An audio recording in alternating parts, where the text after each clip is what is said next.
Oh, yeah, you can hear it. All right. Minister Malcolm, when you broke with Elijah Muhammad back in March, you said it was because the black Muslims were too narrowly sectarian and inhibited, and because Elijah Muhammad had become blindly jealous of you and the personal following you had gathered.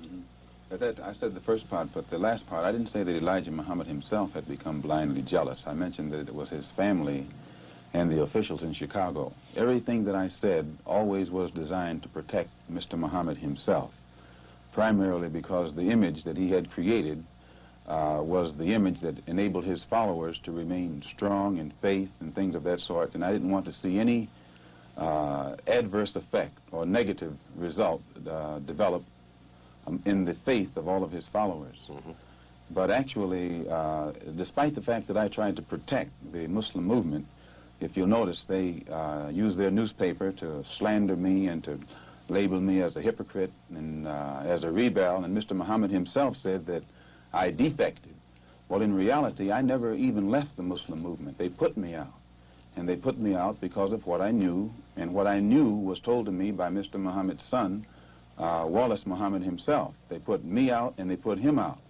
Well, now, first of all, let's find out what it is that Wallace Muhammad, Elijah Muhammad's son, told you. Well, number one, if you notice, the stick that I always used in presenting, representing, and defending the Muslim movement was the fact that it had the ability to reform the morals of the so-called Negro community. It eliminated drug addiction, alcoholism, fornication, adultery, loose sexual behavior, which meant that it eliminated bastard babies, illegitimate children. Well, as long as I knew that this was what it represented and it gave me a strong stick, I could represent it and defend it. But we had a law which was that whenever any Muslim became involved in any kind of sexual relationship with someone to whom they weren't married, that person would be brought before the Muslim community, humiliated, and then isolated for from 1 to 5 years. This was our law. Well, in 1954, a teenage sister left Detroit and became one of Mr. Muhammad's personal secretaries. And there in the Chicago office, she became pregnant after being there for a year. And she was brought before the Muslim community and humiliated and isolated.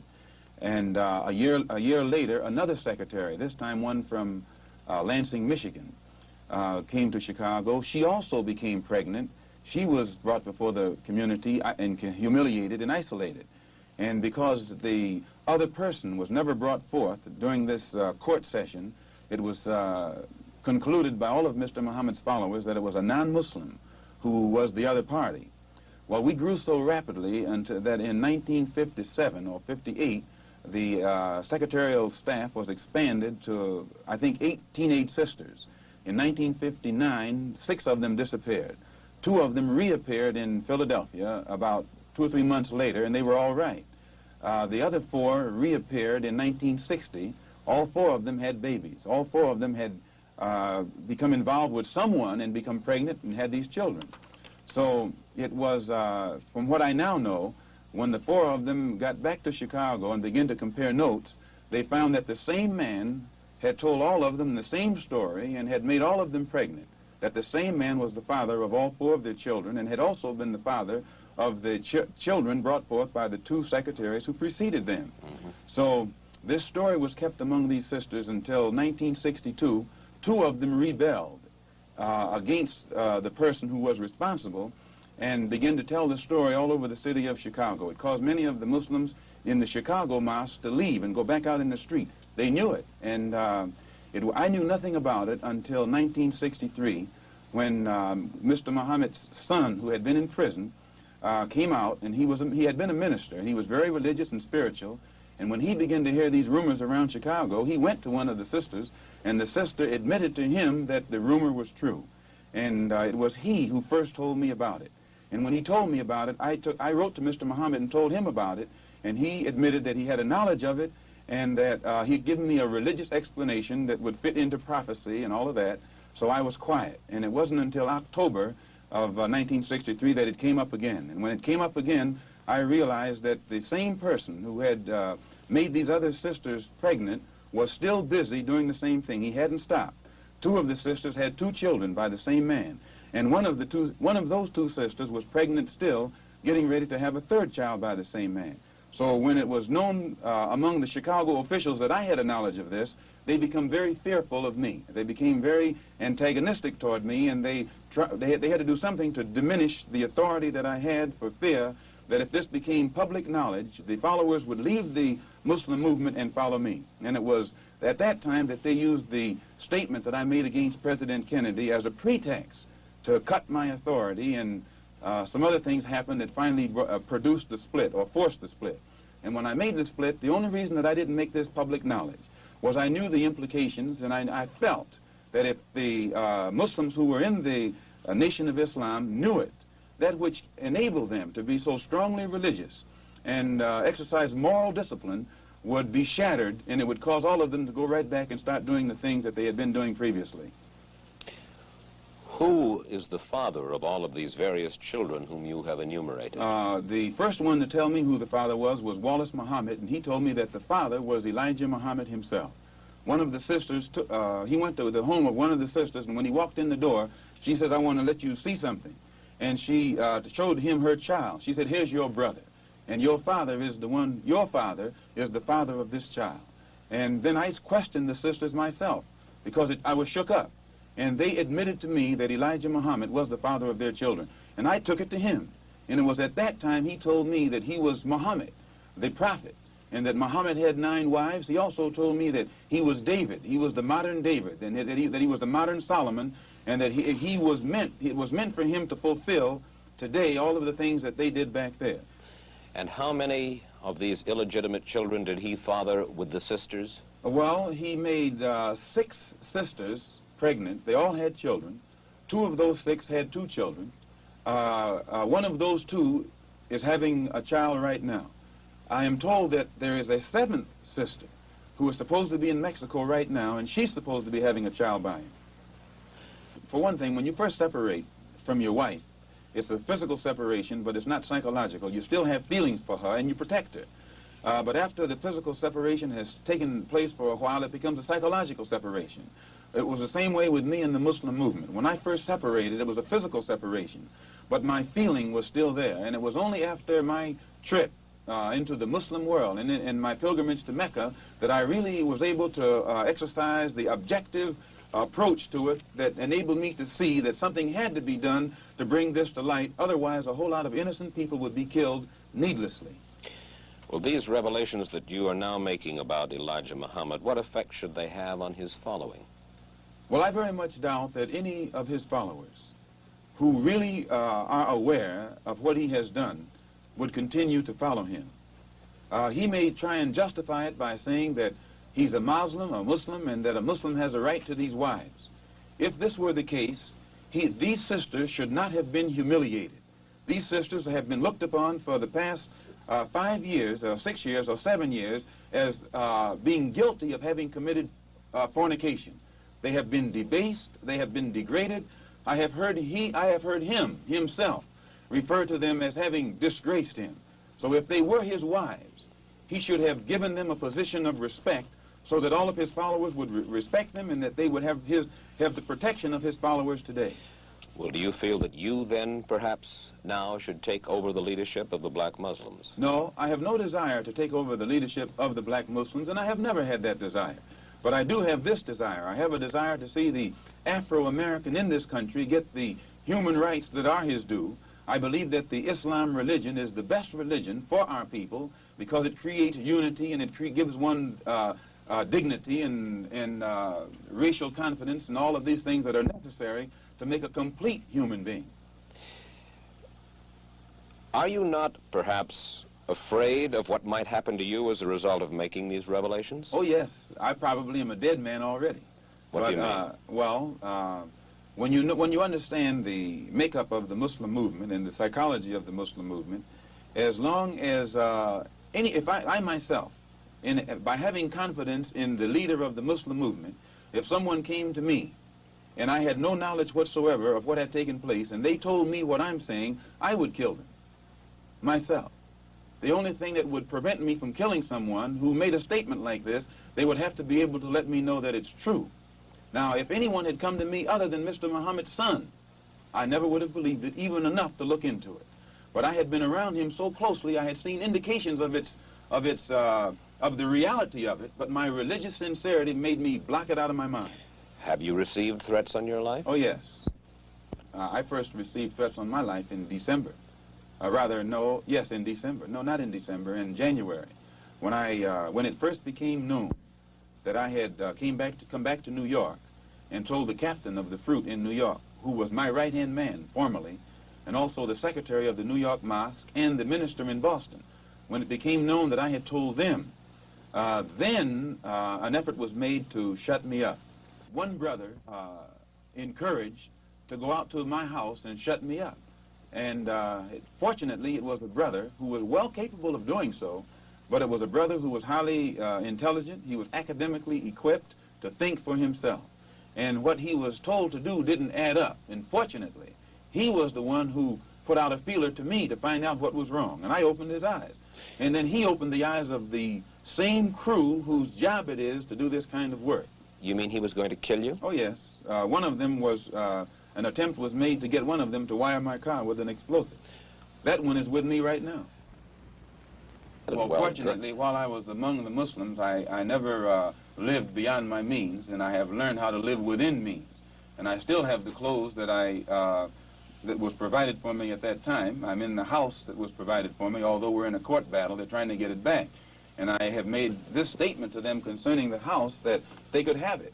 If they would take me back, that they would permit me to come before the Muslim movement, the rank and file, and explain or defend myself against all of the charges that they've made against me, they could have the house.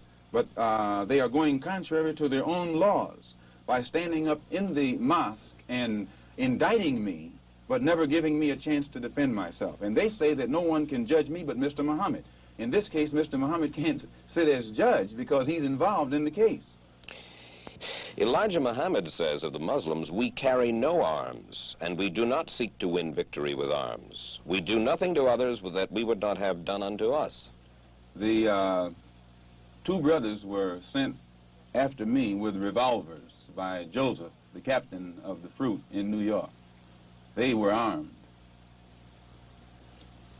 When a Muslim is attacked, and you'll find this to be the pattern, when the Muslims were attacked in Monroe, Louisiana, Elijah Muhammad gave no signal to anybody across the nation to come to the defense of their brothers.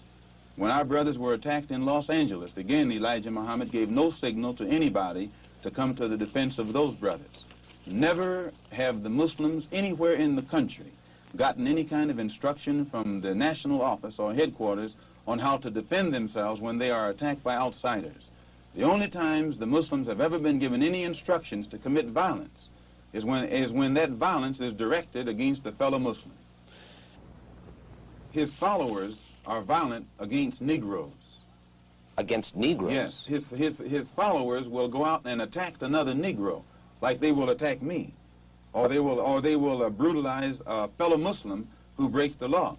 But you don't find those same followers going out and becoming involved in the Negro struggle in any way whatsoever. Now, the violence that he accuses me of is my tendency to want to participate in the struggle of the Negro at all levels. This is what he calls violence. One question before we go further with that. Has Wallace Muhammad left the black Muslims? Wallace Muhammad was put out of the Muslim movement right along with me. As far as you are concerned, you will accept the fealty, if you will, of any Negro anywhere under any conditions? You have to define fealty. Well, you want them to give you their loyalty. Not me, their loyalty. I'm not seeking for the loyalty of any Negro, but I am seeking that for Negroes to learn how to be loyal to themselves. And when the Negro learns how to be loyal to himself, our problem is pretty well solved. Do you feel that your message, apparent message of love that you brought back from Islam is the real reason they're after you, because you're not hating as hard as they want you to? Well, I never did hate anybody hard. But I do know that when I wrote that letter saying that there were white people in Mecca, it shook up a lot of Muslims, because Most of the Muslims who follow Mr. Muhammad absolutely believe that it was impossible, physically impossible, I should say divinely impossible, for a white person to go to Mecca. And my trip there shattered that image, or that misconcept. Anyone call you directly, Malcolm? I've been receiving calls ever since I left the Black Muslim movement. And what sort of calls, Malcolm? You're disenchanted in view of the fact that these men who were your brothers are making threats against your life? No, because actually it's not their fault. Most of them, now Joseph and the officials, they have a knowledge of what it's all about. But the rank and file Muslim brother does not know what it's all about. They are, out of religious sincerity, they think that they are doing the will of Allah by protecting a man who I myself taught them was divine. So I don't in any way fault them. But those who are over them and give the orders, and actually the ultimate order comes from Elijah Muhammad himself. As long as I represented the Black Muslim movement as an example of morality, unity, and militancy, as long as I could do that, I represented it. It was when I realized that it could not be represented as that I came on and started working among the non-Muslim Negroes, as I announced in January, and I had no intention, or rather March, and I had no intention of ever even speaking on this. Had they left me alone, you still wouldn't know what really took place. Why are they threatening your life? Well, primarily because they're afraid that I will tell the real reason that that I'm out of the Black Muslim movement, which I never told. I kept to myself. But the real reason is that Elijah Muhammad, the head of the movement, is the father of 8 children by 6 different teenage girls, 6 different teenage girls who were his private personal secretary. The one who first made me aware of this was Wallace Muhammad, Mr. Muhammad's son. And I had stated in a newspaper article about an effort to take my life back in January, and at that time the Muslims denied it. In fact, they tried to make it appear to my brother that I was insane. But on a program in Chicago called Hotline, that's moderated by Wesley South, John Ali, the national secretary, admitted, I think it was Wednesday or Thursday, one of these days last week, that they absolutely were going to kill me. What steps will you take to protect yourself from this threat? I take no steps. I have a rifle. If anybody comes to my house without a good reason, I intend to try and use it, and that's all. In view of these threats, are you concerned about your own life right now? No, I don't worry. I tell you, I'm a man who believed that I died 20 years ago, and I live like a man who is dead already. I have no fear whatsoever of anybody or anything. This is Leon Amir, who was Cassius Clay's secretary, whom they beat unmercifully up in Boston. I was attacked by them in Boston on December the 25th in the lobby, the hotel lobby of the Sherry Biltmore Hotel. And they're still after me. And it was he who heard Elijah Muhammad Jr. come to New York when Elijah Muhammad was at the Armory in June of last year. Junior stood up and told the Fruit, many of whom are here now also, that I should have been killed, that my tongue should have been put in an envelope and sent back to Chicago by now. And then Clarence, the captain from Boston, and John, the captain from Springfield, came to New York to assassinate me and came to him to get a silencer and couldn't get it. So the police know this. It's not something that's new. They just wait until the job is done and then they step in. You mean he was going to kill you? I wanted you to know that my house was bombed. It was bombed by the Black Muslim movement upon the orders of Elijah Muhammad. Now they had come around they had planned to do it from the front and the back so that I couldn't get out. They covered the front completely, the front door.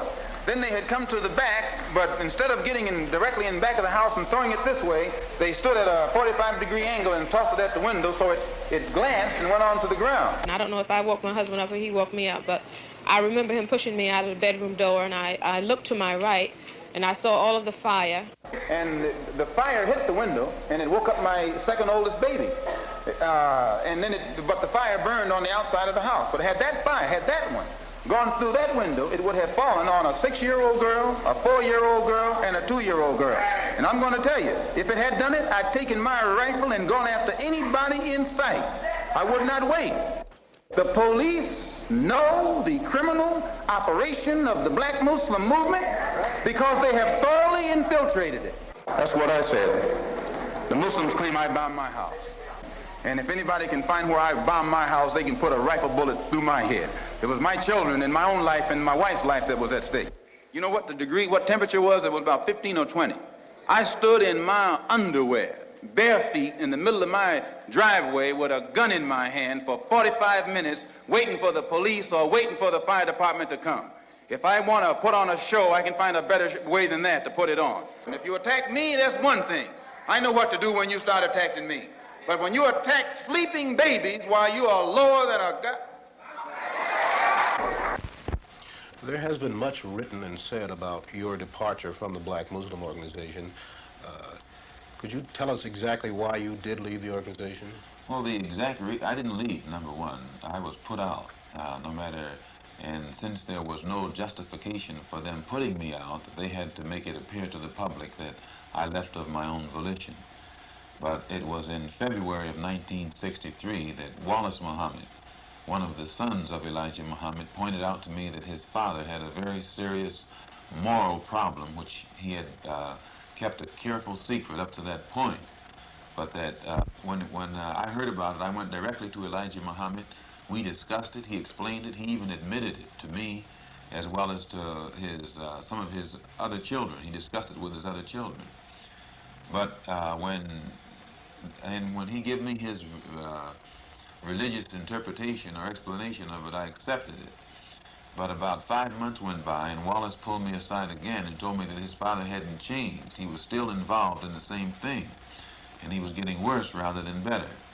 And I think it had a serious effect upon me, subconsciously, if not consciously. Personally ordered attacks upon you? Oh, yes. In Cassius Clay, the brother that used to be the secretary to Cassius, or as Elijah Muhammad now calls him, Muhammad Ali Clay, was beaten in Boston recently, and this brother was a captain. He was one of the karate experts who taught karate on the entire East Coast, Eastern region, and he was in the inner circle.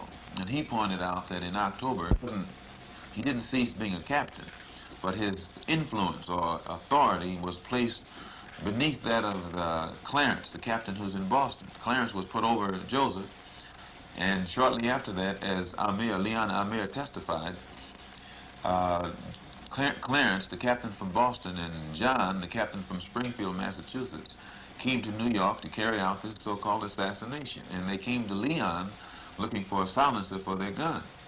Well, see, I understand all of it, but they parked half a block from my house here in the home of Alvin, who's also one of Elijah Muhammad's men, looking for a chance when they could, make their move. But thanks to Allah, they didn't get a chance.